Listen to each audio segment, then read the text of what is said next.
Selesai juga laporan hari ini. Cobalah buka sumber belajar di portal Rumah Belajar. Siapa tahu ada materi baru.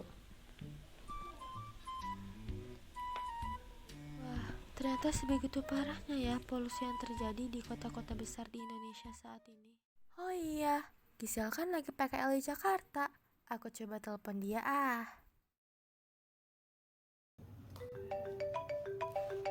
Halo Sel, lagi apa? Halo Nah, kamu apa kabar?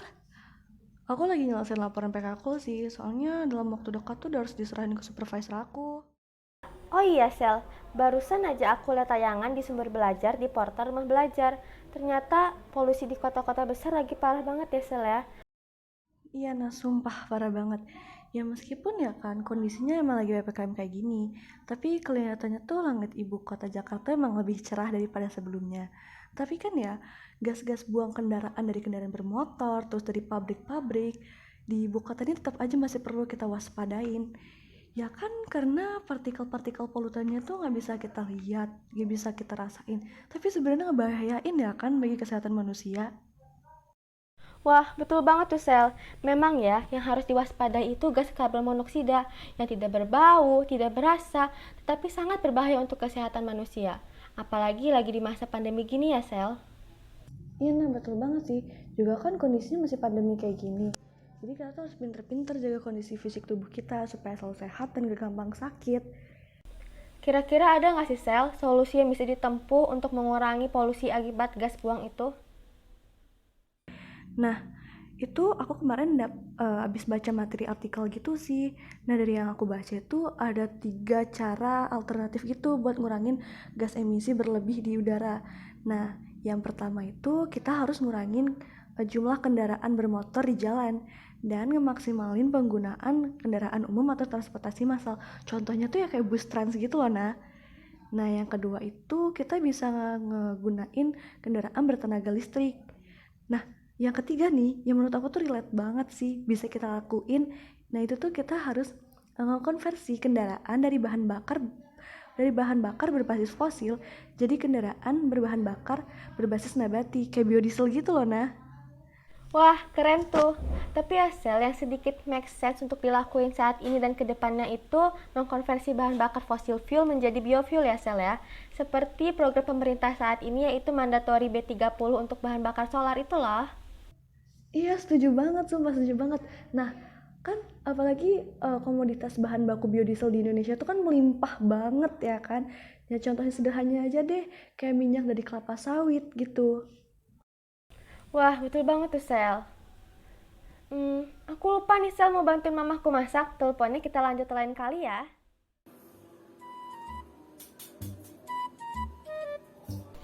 Helena, kalau udah selesai nanti minyaknya dibuang aja ya. Itu udah beberapa kali pakai soalnya. Wah, sayang banget ya kalau mau dibuang. Mending disimpan aja deh, siapa tahu masih bisa digunain.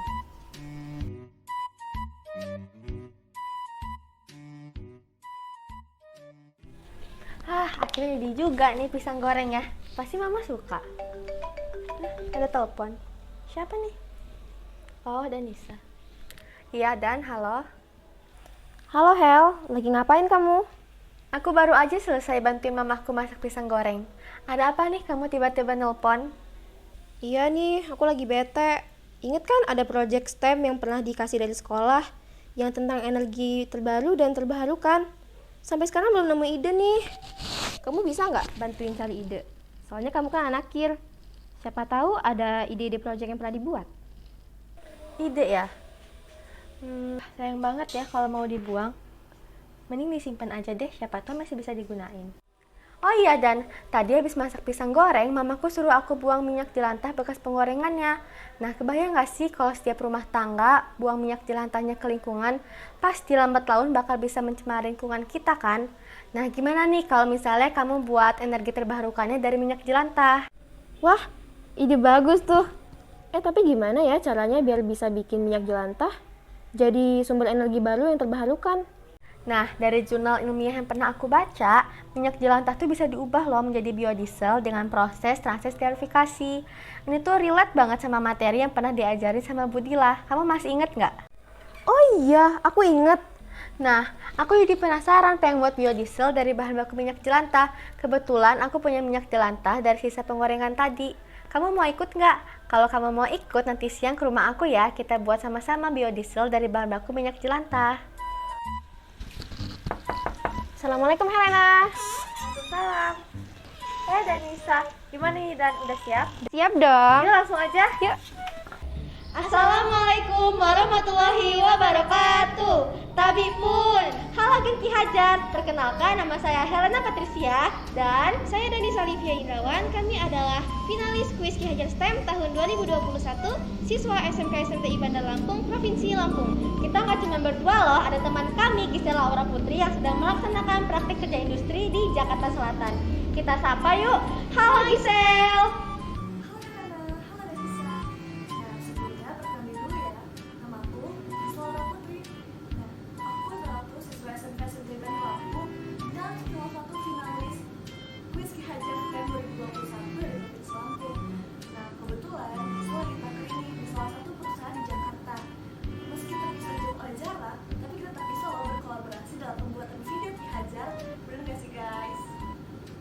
Nah, betul banget tuh Sel. Genki Hajar ingin tahu bagaimana proyek STEM kita. Ikuti terus ya videonya.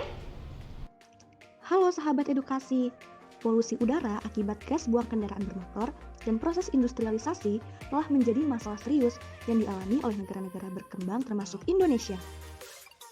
Diperkirakan, seperempat populasi dunia terkontaminasi paparan polutan udara dalam konsentrasi yang tidak sehat. Polutan udara yang disebabkan oleh aktivitas pembakaran bahan bakar fosil kendaraan bermotor seperti karbon monoksida, sulfur dioksida, oksigen, nitrogen, dan senyawa logam yang mengandung timbal dan merkuri telah menjadi bagian dari kehidupan masyarakat di kota-kota besar di Indonesia.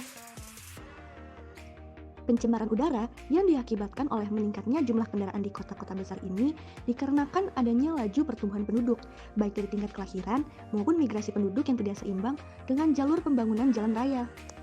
Badan Pusat Statistik mencatat, laju pertumbuhan kendaraan di Indonesia sebesar 5% per tahun, sedangkan laju pembangunan jalan rayanya sebesar 0,5% per tahun.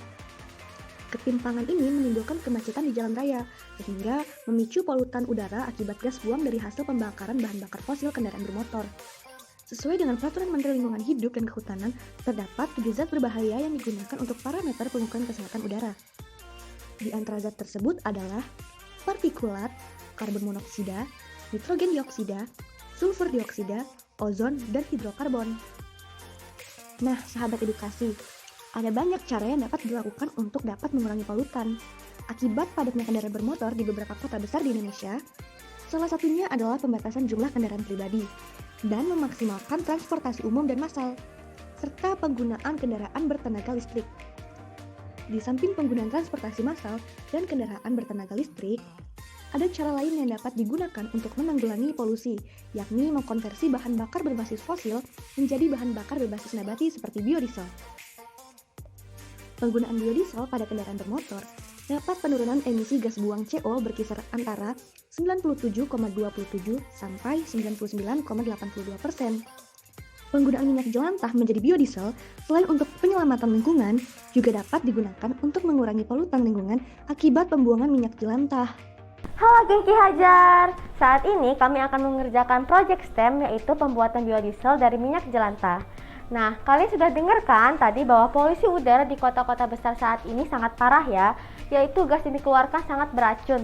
Nah, solusi yang dapat dilakukan untuk mengurangi polusi udara saat ini adalah salah satunya mengkonversi bahan bakar dari fossil fuel menjadi biofuel. Biofuel yang berupa biodiesel dapat dibuat menggunakan bahan baku minyak jelantah loh. Penasaran kan bagaimana cara buatnya? Di sini saya akan menjelaskan bahan-bahan yang akan digunakan untuk pembuatan biodiesel. Yang pertama pastinya minyak jelantah, lalu metanol 96%. Dan kali ini kita menggunakan katalis natrium oksida atau NaOH. Untuk alat-alatnya kita menggunakan wadah bersih, botol reaksi, corong ukur, dan juga kita menggunakan kompor untuk pemanas. Nah, Genki Hajar, langsung saja yuk kita buat praktikumnya. Pertama-tama kita larutkan metanol 96% sebanyak 100 ml dengan 2 gram NaOH ke dalam tabung reaksi. Kita larutkan ya sampai dia homogen dengan sempurna. Sebagai informasi teman-teman, Reaksi antara metanol 96% dan NaOH menimbulkan reaksi eksotermis atau menimbulkan panas. Maka dari itu, teman-teman semua harus menggunakan APD seperti sarung tangan karet agar terhindar dari panas reaksi. Langkah selanjutnya yaitu mencampurkan larutan metanol dan NaOH tadi dengan minyak jelantah dengan perbandingan 1:5.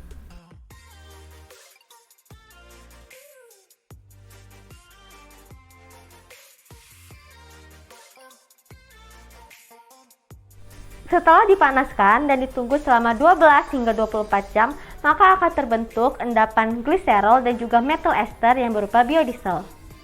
Langkah selanjutnya adalah pemurnian biodiesel dengan cara memasukkan air hangat dan juga biodiesel ke dalam botol reaksi. Tujuannya adalah untuk memisahkan NaOH dan metanol yang masih terkandung dalam biodiesel agar terikat oleh air.